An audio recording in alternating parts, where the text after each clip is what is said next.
Auzubillahiminash-shaytanir-rajim. Bismillahir-rahmanir-rahim. My dear students, how are you? I hope that you are fine. Dear students, हमारी जो है class ninth के ऊपर discussion जारी है मैथमेटिक्स के ऊपर। तो चैप्टर नंबर 1 है जी हमारे पास मैट्रिसेस एंड डिटर्मिनेंट। तो आज जो है वो हम एक्सरसाइज जो है वो 1.1 के बाद जो आगे टाइप्स ऑफ मैट्रिसेस हैं वो डिस्कस करेंगे।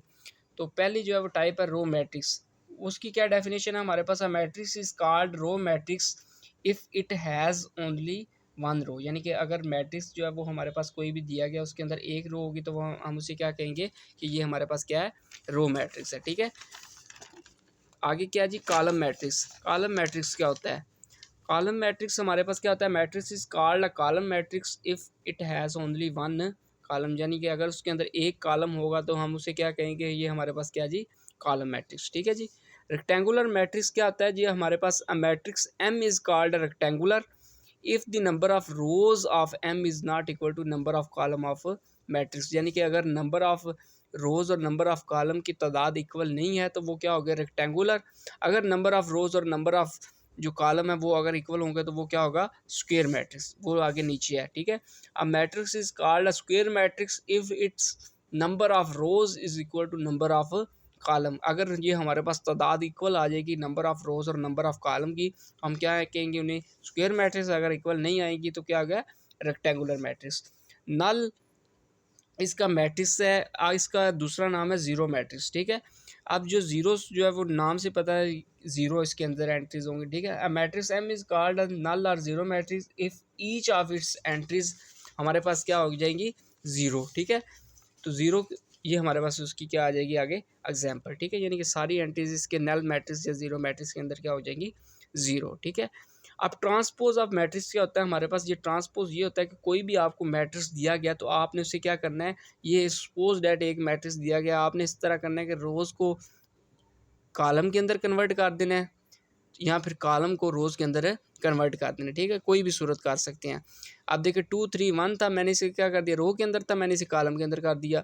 403 था, ये रो के अंदर था, मैंने इसे क्या कर दिया, कॉलम के अंदर कन्वर्ट कर दिया। A matrix obtained by changing the rows into column और column into rows of matrix is called transpose of। इसे हम इस तरह रिप्रेजेंट करते हैं। ठीक है जी। नेगेटिव ऑफ मैट्रिक्स क्या होता है हमारे पास?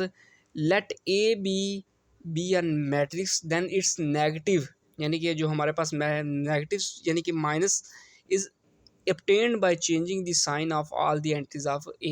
हमारे पास ये एक मैट्रिक्स A दिया गया। अगर मैं कहूँगा कि आपने इसका नेगेटिव मैट्रिक्स फाइंड करना है तो क्या करेंगे, माइनस ए के साथ मल्टीप्लाई कर देंगे। ठीक है, यानी कि माइनस के साथ सिंपली उसी मैट्रिक्स को। ठीक है, तो माइनस फिर सारी एंट्रीज के साथ भी क्या हो जाएगा, मल्टीप्लाई हो जाएगा। ठीक है जी। अच्छा जी, नीचे जो है वो हमारे पास क्या है, सिमेट्रिक मैट्रिक्स। सिमेट्रिक मैट्रिक्स क्या कहता है जी हमारे पास? A square matrix is symmetric if it is equal to its transpose. ठीक है, अगर हमारे पास कोई भी एक मैट्रिक्स है, यानी कि सपोज डैट मैं ऐसी मैट्रिक्स की अगर बात करूं, आप अगर उसका ट्रांसपोज लें, अगर वही दोबारा मैट्रिक्स बन जाए यानी कि ए ट्रांसपोज इक्वल टू ए आ जाए तो मैं उसे क्या कहूँगा कि वो हमारे पास क्या होता है, सिमेट्रिक मैट्रिक्स। आगे देखिएगा, इसकी आगे एग्जाम्पल भी दी होगी। ये हमारे पास एम एक मैट्रिक्स है, मैंने इसका क्या कर दिया, आगे ट्रांसपोज लिया। यानी कि ट्रांसपोज के अंदर क्या करते होते थे, रोज़ को कॉलम के अंदर और कॉलम को रोज़ के अंदर, यानी कि जो मर्जी आप कर सकते हैं। ठीक है, तो मैंने इसके क्या कर दिया, रोज़ को कॉलम के अंदर कन्वर्ट कर दिया। ठीक है जी, ये रोज़ थी और इधर क्या आ गया जी, कॉलम आ गया। ठीक है, तो ये हमारे पास क्या आ गया जी, सिमेट्रिक मैट्रिक्स। अच्छा, स्क्यू सिमेट्रिक मैट्रिक्स के अंदर सिंपली सा डिफरेंट है, उसके अंदर क्या आ जाएगा, नेगेटिव आ जाएगा। ठीक है, यानी कि अगर वो हमारे पास ए ट्रांसपोज नेगेटिव ऑफ ए के इक्वल आ जाएगा तो वो हमारे पास क्या हो जाएगा, स्क्यू सिमेट्रिक मैट्रिक्स। ठीक है जी।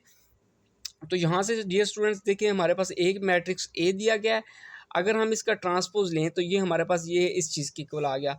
अब देखिए वैल्यू सारी वही है, बस क्या फ़र्क है, सिर्फ प्लस माइनस का फ़र्क है। तो मैं क्या करता हूँ, माइनस इसमें से कॉमन ले लेता हूँ, तो ये हमारे पास क्या आ जाएगा, माइनस ए की ये दोबारा वही चीज़ ए बन जाती है। ठीक है जी, तो ये हमारे पास क्या आ गया जी, स्क्यू सिमेट्रिक मैट्रिक्स। अगली जो हमारे पास टाइप है मैट्रिक्स की वो क्या है, diagonal matrix. A square matrix A is called a diagonal matrix if at least one of the entries of the its diagonal is not zero and non diagonal entries are zero. ठीक है, अब देखो ये हमारे पास क्या है, ये डायगोनल है, इसके अंदर डायगनल के अंदर क्या था, ये हमारे पास एंट्रीज क्या होनी चाहिए, नॉन ज़ीरो होनी चाहिए, यानी कि नॉन ज़ीरो से मुराद ये है कि वो ज़ीरो नहीं होनी चाहिए, और जो डायगनल नहीं है वो हमारे पास क्या होनी चाहिए, ज़ीरो होनी चाहिए। ठीक है। अब स्केलर मैट्रिक्स आगे क्या है, type A diagonal matrix is called a scalar matrix if all the diagonal entries are same and non-zero। ठीक है। अब देखो उसके अंदर क्या था, 1 2 3 यानी कि वो सेम नहीं थी। अब इसके अंदर क्या होगा, स्केलर के अंदर क्या होगा, सेम होगा, यानी कि के यानी कि देख ले बाकी सारी ज़ीरो हैं, बट जो है वो के इसके अंदर क्या है, यानी कि डायगनल क्या हो जाएंगी, सेम हो जाएंगी। अब जो आइडेंटिटी मैट्रिक्स अगली टाइप है, अ diagonal matrix is called identity matrix. Identity यानी कि नाम से ज़ाहिर से क्या कह सकते हैं, यूनिट मैट्रिक्स भी कह सकते हैं। If all diagonal entries are one, अगर देखें ये हमारे पास सेम आए तो स्केलर, अगर सिंगल वन आए तो यूनिट या स्केलर आएगी, अगर वो हमारे पास यानी कि 1 2 3 आएगा वो क्या आएगा, उसे डायगोनल कहेंगे। ठीक है जी। तो ये हमारे पास क्या आ गई जी, उसकी साथ साथ एग्जाम्पल करेंगे तो आप एग्जामिनर आपको जो है वो इसे अच्छे तरीके से यानी कि वो आपको यानी कि डेफिनेशन के जो है वो दो यानी कि 2 नंबर की भी अगर आएगी तो आपको डेफिनेशन के पूरे नंबर देगा। ठीक है। बहुत शुक्रिया। अगर कोई बात पूछनी हो तो आपने लाजमी कमेंट बॉक्स में अपने कमेंट का जो है इज़हार रखना है। दुआओं में याद रखिएगा। अल्लाह हाफ़िज़।